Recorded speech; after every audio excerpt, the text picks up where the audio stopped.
existir, procura exatamente mostrar como é que esse diálogo entre provável e improvável ocorre entre a ficção de autoria feminina e a estética neorrealista.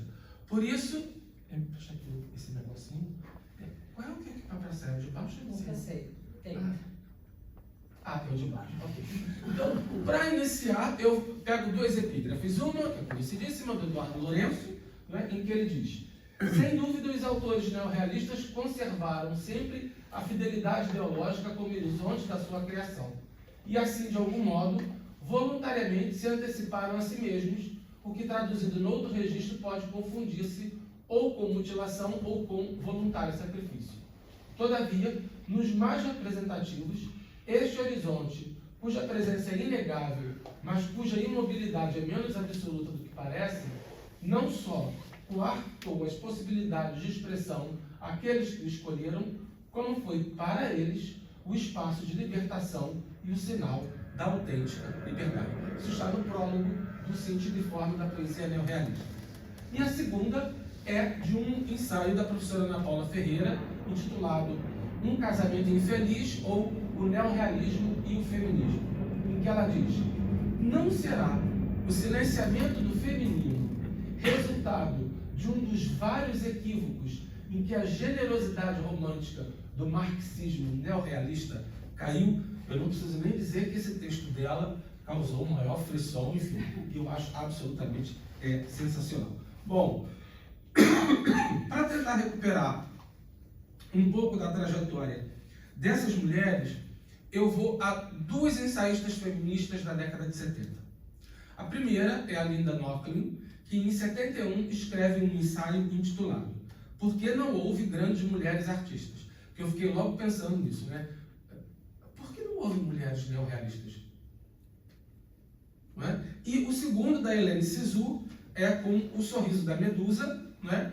Em que ela defende exatamente, em que ela advoga em favor de uma escrita de mulheres, para mulheres, recusando a perspectiva masculina como a única possível para se contar a história do feminino, né? E a Linda Nochlin, nesse sentido, ela, de uma certa forma, antecipa o pensamento da Cixous num momento em que ela diz que, dentro da história da arte, expressões como o grande artista, ou o mais importante artista, ou o maior artista, quase sempre foram forjados por uma lógica masculina e dirigida exclusivamente para artistas homens. Então ela quebra essa ideia, tentando mostrar que no campo da história da arte nós tivemos nomes importantes e relevantes dentro, sobretudo, da história das artes plásticas. Recentemente eu tive a oportunidade de ir ao Museu Thyssen-Bornemisza, em Madrid, e é impressionante a quantidade de mulheres impressionistas. É impressionante. E aquela coleção mais impressiona porque exatamente é uma coleção particular de uma família e que depois eles montaram o museu. Mas a quantidade de mulheres do final do século XIX é realmente uma coisa impressionante, e nomes que às vezes nós nem ouvimos falar, né? Então, nessa primeira citação, tal como está aí, eu só queria destacar a primeira parte.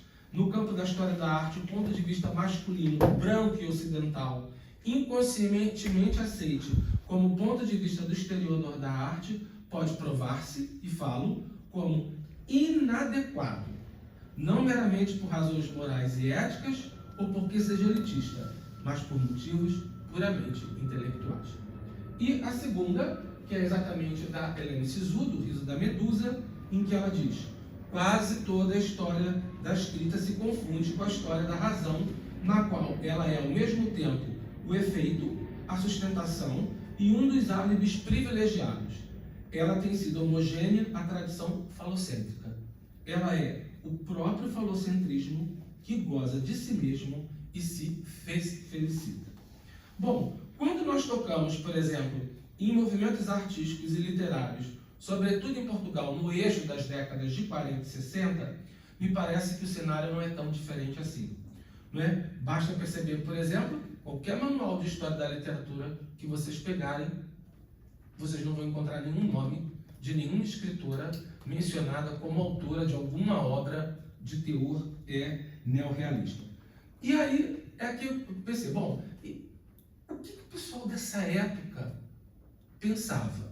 Então, eu fui a um dos ideólogos do neorrealismo e da sua conferência, em que ele fala sobre os novos escritores portugueses na década de 40, essa conferência de 1945, ele faz a seguinte afirmação, depois de ele ter falado de vários ficcionistas. Não citamos, porém, um nome de mulher.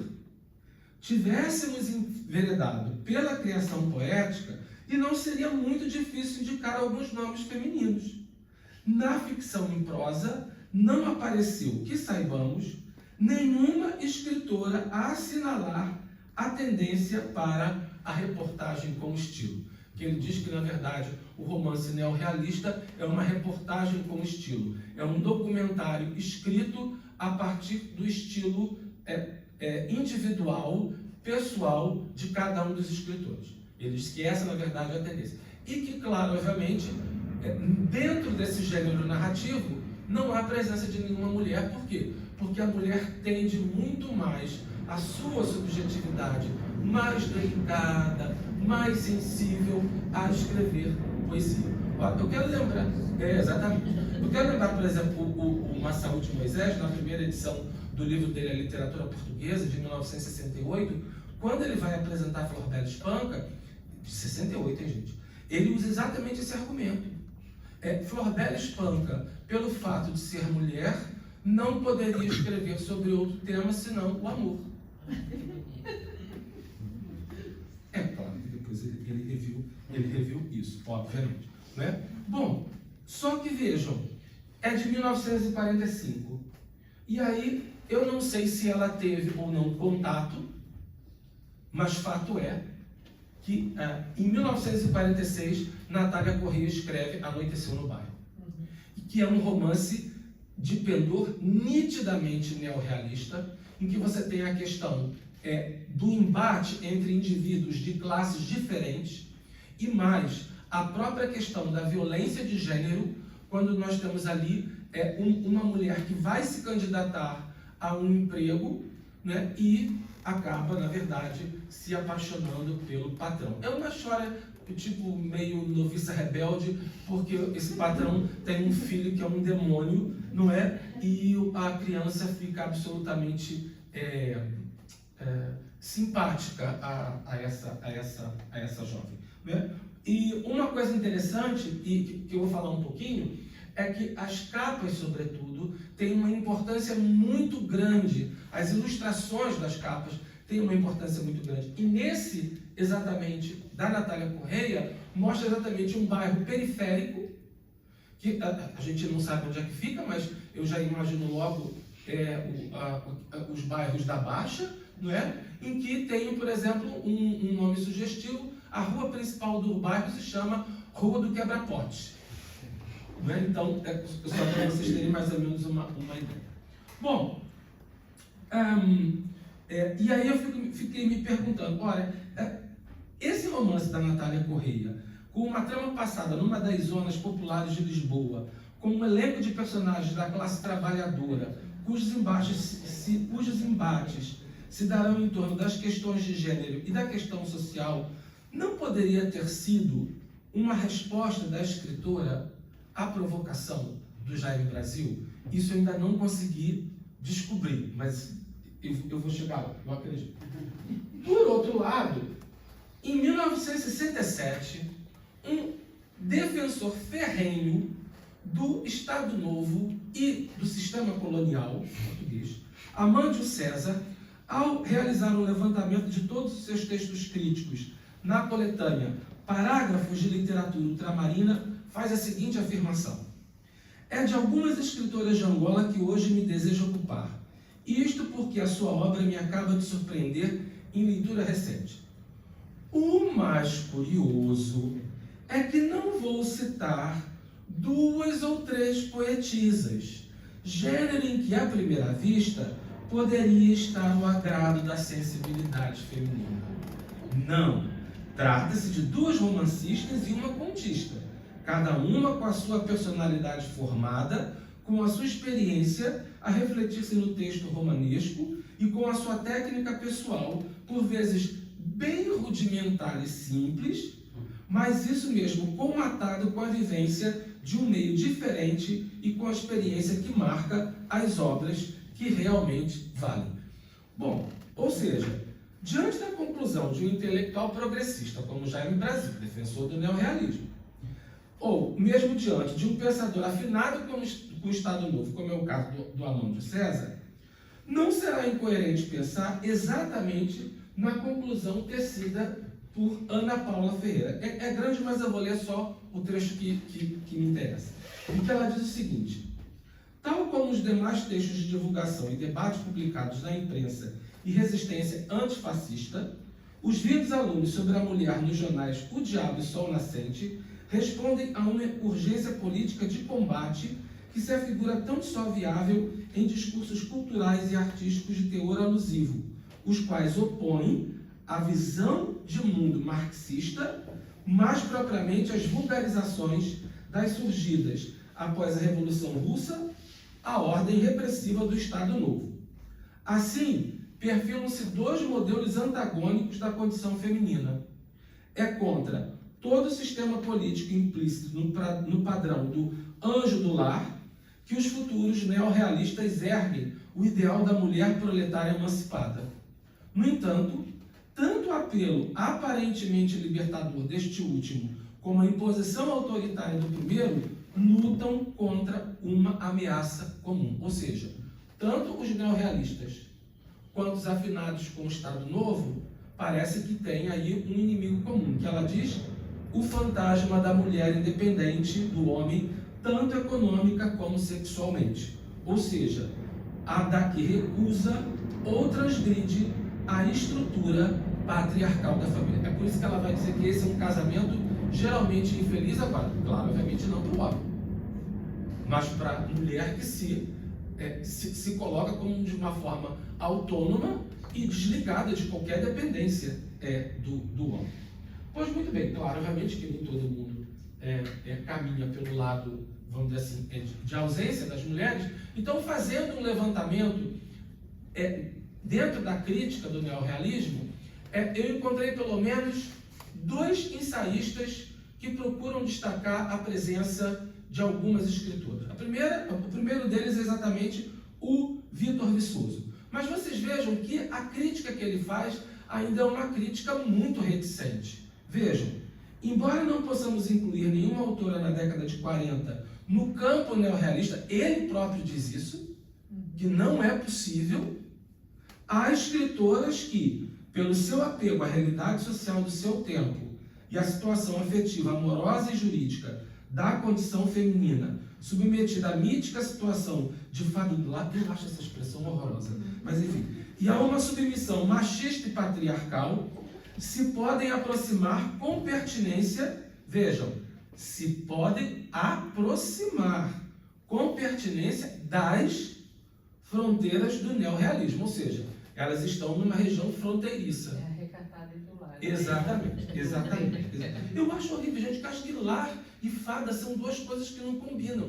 Porque se fossem duas coisas que combinassem, não é? A fada madrinha da Cinderela estaria lá dentro com ela, lavando a louça e limpando a casa junto com ela. Mas não estava, mas enfim.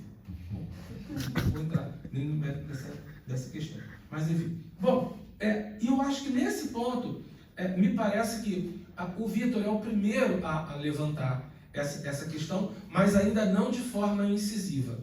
E, claro, obviamente, a Ana Paula Ferreira, em que ela vai tentando mostrar como essas mulheres que surgiram a partir do final da década de 30 e início da década de 40 coincidiram exatamente com a eclosão do neorrealismo e tiveram uma participação dentro do movimento, ainda que oficialmente não estejam ligadas ao movimento.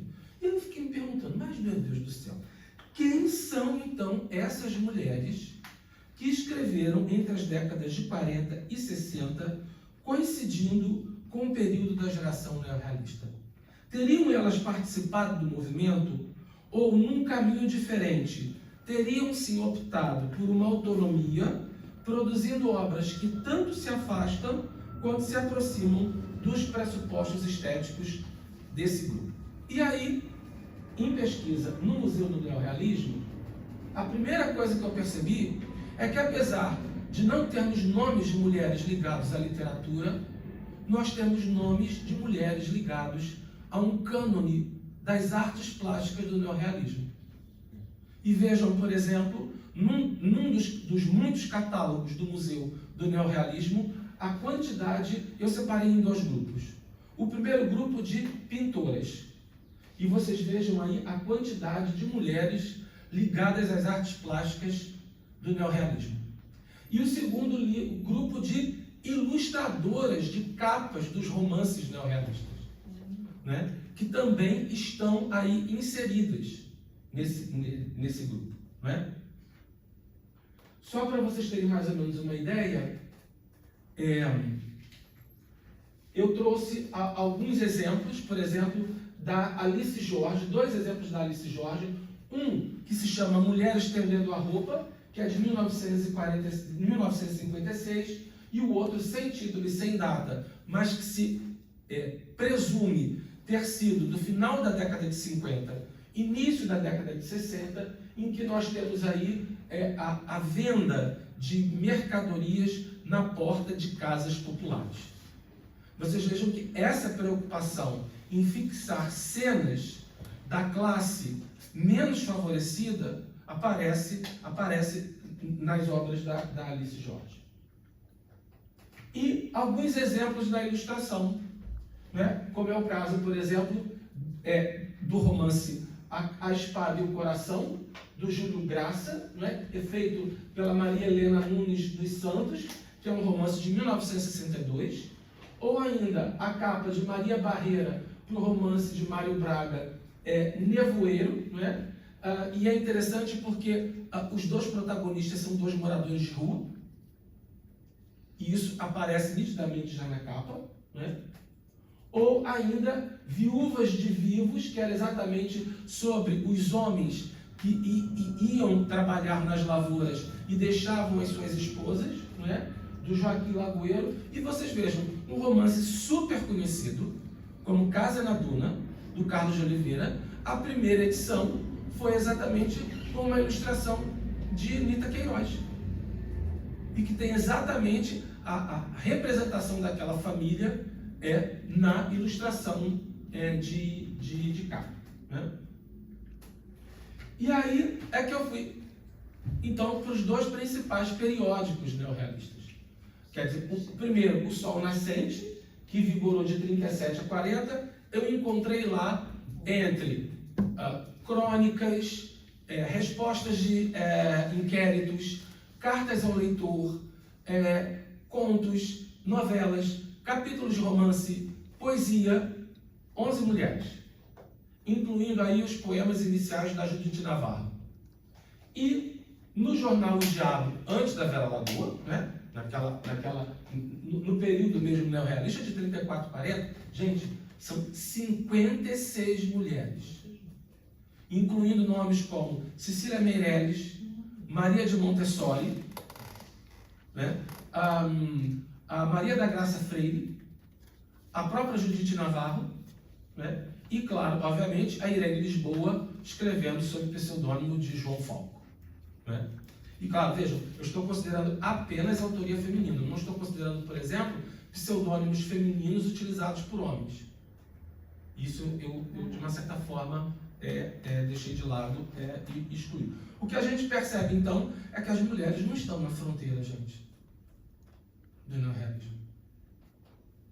Não há como, com uma participação quantitativa dessa, você dizer que elas estão na fronteira do neorrealismo, porque realmente eu particularmente não concordo. Mas, enfim. E aí, observando a produção dessas mulheres, eu percebi pelo menos duas tendências muito fortes. A primeira delas é a realização de um cosmopolitismo em narrativas de costumes, né?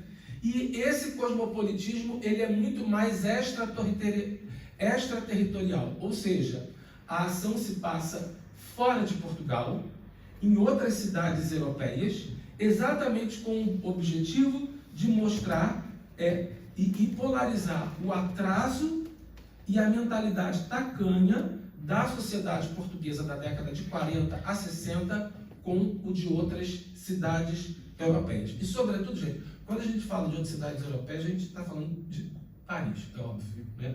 Não poderia deixar de ser. E há pelo menos duas escritoras que se destacam nesse cenário, né? A primeira delas é a Anita Clímaco, que ela produziu assim, um romance depois do outro, e assim, foi um depois do outro sendo proibido pela PIDE. O primeiro foi proibido, o segundo foi proibido, o terceiro foi proibido, né? E depois também, que eu consegui pegar hoje, gente, no sebo, uma escritora chamada Maria da Glória, que ainda, muito provavelmente é um pseudônimo, eu não sei, mas eu fiquei absolutamente encantado, foi com a capa original, a Magrisela. Então vocês imaginem isso, na década de 60, uma menina de família, né, uma menina recatada, vendo uma mulher nua, com as pernas todas de fora, né? E a personagem gostava de exibir as suas pernas, né? Claramente era uma menina muito bonita e, obviamente, a obra foi proibida por imoralidade, porque incentivava as meninas a usarem minissaia, enfim, coisas do gênero, né? Bom, em relação a Anita Clímaco, é importante dizer que ela ainda está viva,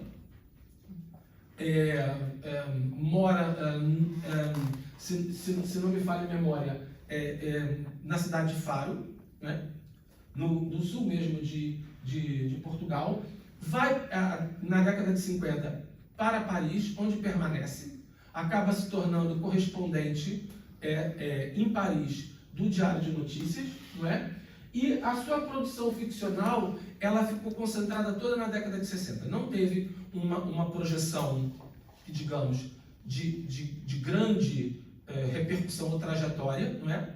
Mas os seus três primeiros romances, Falsos Preconceitos, de 64, Pigalle, de 65, e O Adolescente, de 66, foram todos eles recolhidos e proibidos pela PIDE, mesmo ela tendo produzido como edição do autor, que era uma forma que o autor tinha de despistar a atenção da PIDE. Não estava em gráfica nenhuma, não estava ligada a editora nenhuma, então a polícia não podia bater na editora. Ela teria que ir às livrarias para onde os livros foram distribuídos, né? Vejam, por exemplo, por que os livros foram proibidos. O livro de 1964, Falsos Preconceitos, trata de lesbianidade, é uma portuguesa, Mariana, que acaba tendo uma relação com Francine, só que essa Francine ela é ligada com um pessoal super progressista, super avant-garde, não é? Mas ela é ligada com o pessoal do comércio ilegal de filmes pornográficos. E ela fica assim apaixonada por um diretor, pelo jeito delicado do diretor, não é?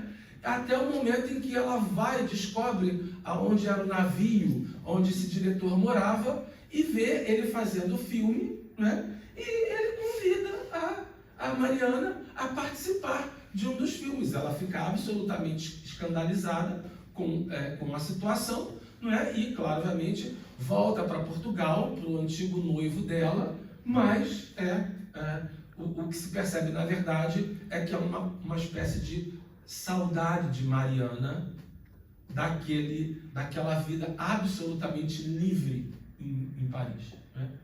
O segundo, que é o Pigalle, gente, o romance é absolutamente espetacular, porque é um romance de 65 que fala sobre o tráfico de mulheres nas grandes capitais europeias. E como, na verdade, esse tráfico de mulheres está ligado a pessoas do próprio país onde essas mulheres vêm. Então, na verdade, há um aliciador português ligado a um aliciador francês, ligado a um aliciador do leste europeu, e eles se juntam exatamente para poderem reunir essas mulheres. E claro, obviamente, Pigalle é a história de uma mulher portuguesa que se apaixona por um, se não me falha a memória, romeno, né? E que, achando que ele estaria também apaixonado por ela, quando na verdade ele estava colocando a mulher dentro de um ciclo de tráfico de mulheres, né? E por fim, gente, o Adolescente 66. Esse é muito interessante, porque é a história de um rapaz português que vai para Paris, vai passar as férias em Paris, não é? E lá ele conhece uma menina numa boate, fica absolutamente apaixonado pela menina. Quer dizer, apaixonado, estou falando, ele fica com tesão mesmo pela menina. E assim, a busca deles, tem uma hora que eles começam a sair para buscar um lugar para onde eles podem ficar com mais intimidade. Ou seja, estavam buscando um lugar para transar, para fuder, enfim. E é exatamente isso. Enfim. Não encontram. E num dos momentos em que ela está dirigindo, ela bate com o carro. A polícia chega. Eles são levados para a delegacia. E aí o policial pede documento. E quando ele entrega o documento, a pessoa pergunta: o seu nome, por favor? E ele fala: José Francisco. E aí então cai a ficha do menino, porque ele percebe, na verdade, que estou tentando lembrar o nome do personagem, não estou conseguindo. Ele percebe, na verdade, que a mulher com quem ele estava é uma travesti. E aí ele começa a se questionar: mas olha, eu fiquei assim, né, com ela, então como é que pode? Né? E aí todo um questionamento exatamente sobre as relações, não só afetivas, físicas, enfim, mas sobretudo a questão de gênero, que aparece muito acentuada. Todos esses 3 romances foram proibidos pela PIDE. E aí qual foi a estratégia da Nita para tentar despistar? Vocês vejam que na primeira capa do Henrique Ribot é exatamente isso. É o noivo português e a Mariana, e entre eles exatamente o corpo da Francine, a separar exatamente os dois. A capa foi considerada imoral e foi recolhido. Isso é a capa da primeira edição. No romance adolescente, vocês vejam só que coisa linda, né? É a casa de onde o rapaz saiu. E ninguém poderia imaginar exatamente a peripécia toda que acontece no romance. Pois bem, os censores descobriram e o livro foi também proibido, claro. E, por último, o romance Pigalle, não é? Que também tem aí o rosto de uma mulher, mas vocês vejam que é apenas o rosto, né? Muito bonita, muito comportadinha, né? Enfim. E uma segunda tendência dessa época, que é exatamente o romance social com perspectiva marxista, que é exatamente uma das reverberações da estética neorrealista.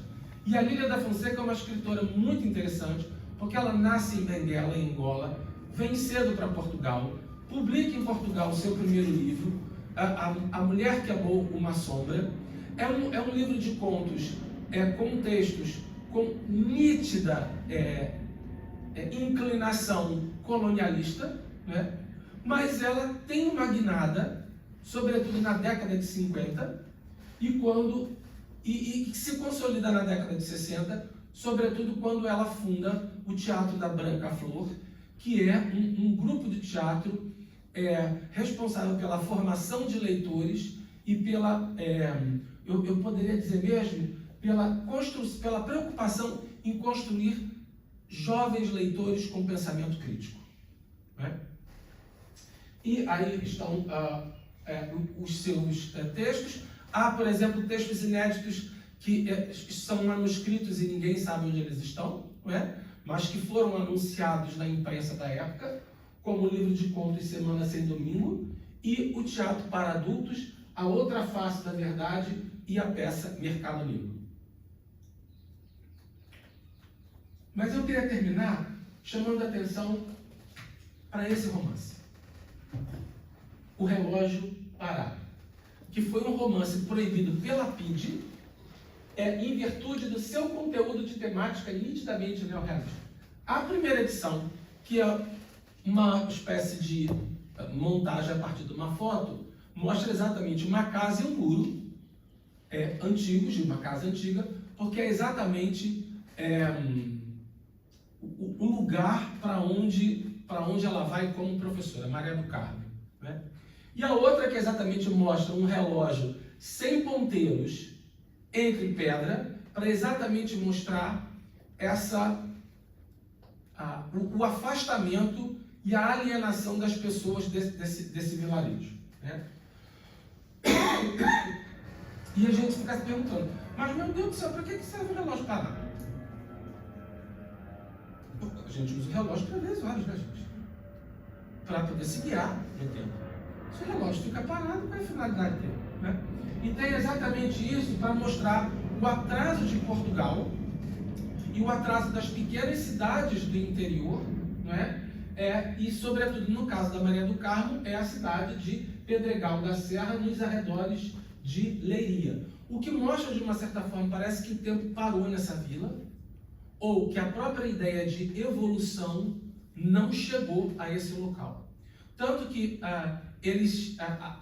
o romance se passa na década de 40, eles ouvem rumores da guerra e eles agradecem ao grande líder Salazar por impedir que a guerra chegue a Portugal e afete a vida dos moradores dessa cidade do interior. E, claro, obviamente, a presença da professora Maria do Carmo acaba causando uma instabilidade no local. Por quê? Porque a localidade toda ela é marcada por crendices e situações do sobrenatural. Por exemplo, antes de todos os exames nacionais, o padre e uma curandeira tinham que benzer a escola e os alunos para que eles se saíssem bem dos exames.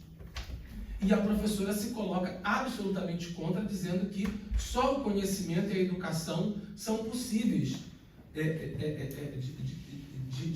de fornecer o sucesso para os alunos, né? E é a partir daí que todas as mulheres, sobretudo as que tinham uma pequena venda, param de fornecer comida para a professora. E ela começa a sentir fome. Porque ninguém queria vender nada para ela.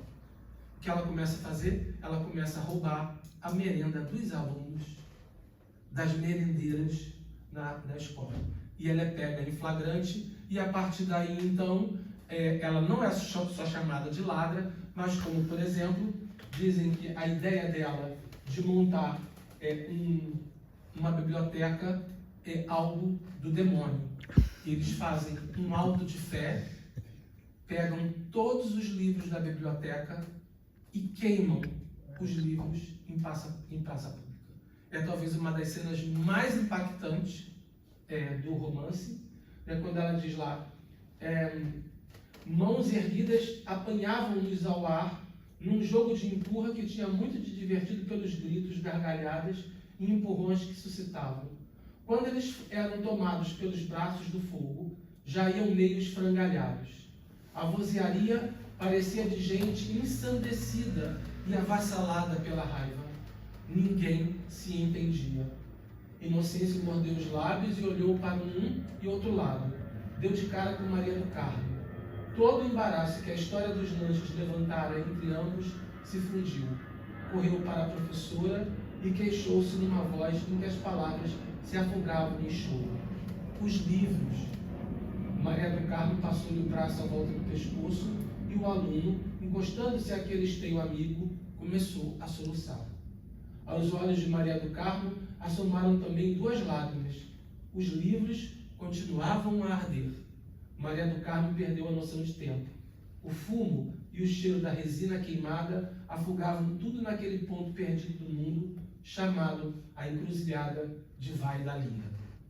Vocês vejam que é talvez uma das cenas mais impactantes, e a partir daí, então, que a gente tem um final que eu considero um final extremamente, eu diria, pessimista, porque ela sai dessa cidade e vai para um vilarejo mais afastado, em que as pessoas viviam dentro de cavernas. As casas eram dentro de cavernas. E quando um casal chega de passagem de carro, a presença do carro causa um frisson entre os moradores, eles quase não reconhecem a Maria do Carmo, porque parecia uma ermitã, né? Parecia uma pessoa completamente diferente daquela professora que eles conheceram. E o romance, ele encerra exatamente assim. As transformações sociais que estavam a lavar a cara do mundo também nada lhe tinha alterado o ritmo. Por todas aquelas serras, vales e praias, o relógio parara no tempo, como se seus habitantes fossem uma parcela do mundo arredada do resto da comunidade humana. E aí encerra-se o romance, não é? É um texto que, ainda que escrito em 1961, ou seja, no momento em que muitos já davam o neorrealismo como encerrado, não é? Aparece exatamente esse romance da Lília da Fonseca, em que a questão do embate de classes, o embate entre ciência, educação e ignorância e alienação se dão de uma forma muito tensa no romance, não é? Mas que mostram exatamente uma guinada dentro da produção literária da Lília da Fonseca. E, então, para concluir, um pequeno trecho do romance para crianças da Lília da Fonseca, chamado O Grande Acontecimento, em que ela diz o seguinte, de 1962. Das épocas transactas poderemos sim contar-lhe a história do homem na sua luta contra os elementos, contra a ignorância, contra as prepotências, contra a escravidão, para que de etapa em etapa, de descoberta em descoberta, de triunfo em triunfo, tivesse podido dar a volta a um botão e fazer luz, dar a volta ao outro e trazer através do espaço o som e a imagem, tivesse podido acender estrelas, criar satélites artificiais, ver a outra face da lua, contar-lhes as possibilidades dos novos tempos em que a guerra é condenada como uma ignomínia, para que mais alto se acenda a estrela do amor e beleza que fará dos homens os novos semideuses de um mundo de paz, de igualdade cívica, de fraternidade e compreensão humana. E era isso, gente. Obrigado pela paciência de vocês.